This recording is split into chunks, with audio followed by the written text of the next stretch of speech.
Hey guys, so I recently got asked a series of questions relating to floating point numbers at a quantitative trading firm that I applied to as a software engineer.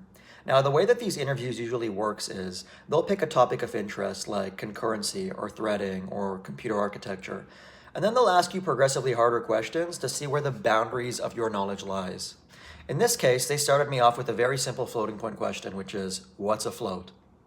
The answer is very simple. It's a non-whole number, a number with a fractional component. They then said, okay, well, how's that represented under the hood?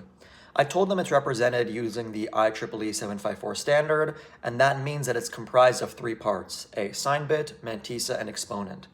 They then said, great, what's the difference between the mantissa and the exponent?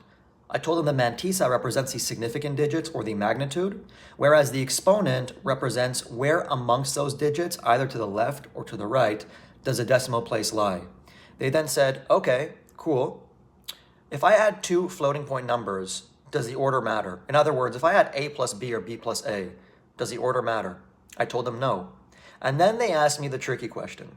When would the order matter if I was adding floats?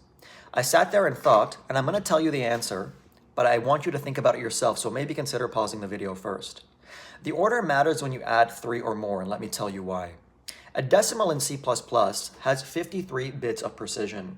That means the largest number it can store is 2 to the power of 53.